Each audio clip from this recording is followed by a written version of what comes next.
Simple to complex sentence. Simple sentence.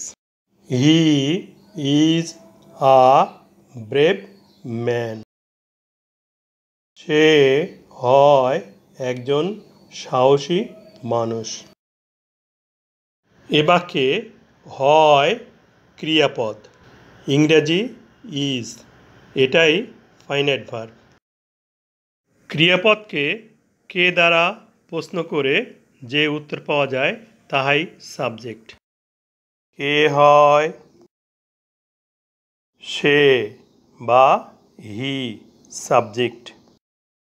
বাক্যে অবস্থিত man একটি নাউন বা বিশেষ্য। কেমন মানুষ? সাহসী বা ব্রেভ। এই সাহসী বা ব্রেভ শব্দটি নাউন ম্যানকে কোয়ালিফাই করতেছে বা বিশ্বায়িত করতেছে। এই জন্য ব্রেভ শব্দটি ম্যান এর অ্যাডজেক্টিভ বা বিশেষণ। ইজ ভার্বের ফর্মগুলো দেখে নিই। বি অর্থ হওয়া, প্রেজেন্ট ফর্ম বা ভার্ব অন। বি থেকে উৎপত্তি আরও ভার্ব অ্যাম, ইজ, আ। ওয়াজ বা ওয়া পাস্ট ফর্ম বা ভার্ব টু। বিন পাস্ট পার্টিসিপল বা ভার্ব থ্রি। এ বাক্যে একটি সাবজেক্ট পাচ্ছি হি এবং ফাইনাইট ভার্ব ইজ, তাহলে এটি সিম্পল সেন্টেন্স। সিম্পল সেন্টেন্সটিকে কমপ্লেক্স করার জন্য বাক্যটিকে পুনরায় বসাই। বাক্যের শেষের ম্যান শব্দটি একটি ব্যক্তিবাচক নাউন।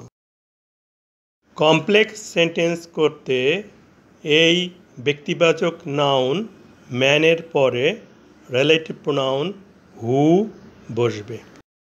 হু অর্থ যে বা যারা।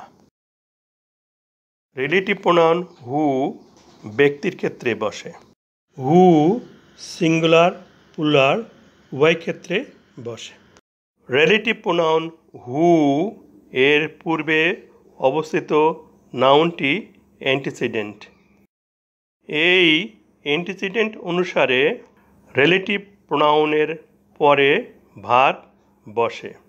এখানে অ্যান্টিসিডেন্ট আছে man, third person singular number. সেই অনুসারে রিলেটিভ প্রোনাউন হু এর পরে ভার্ব বসবে ইজ। এরপর অ্যাডজেক্টিভ ব্রেভ শব্দটিকে বি ভার্ব ইজের পরে বসাই। সবশেষে ফুল স্টপ বসবে। কমপ্লেক্স সেন্টেন্সটি হচ্ছে he is a man who is brave.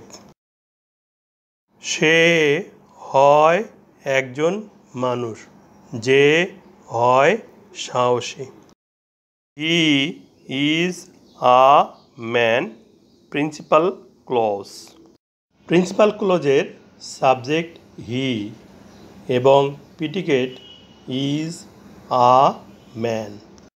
Relative pronoun who দ্বারা গঠিত হু ইজ ব্রেভ, এই অংশটুকু সাবঅর্ডিনেট ক্লজ।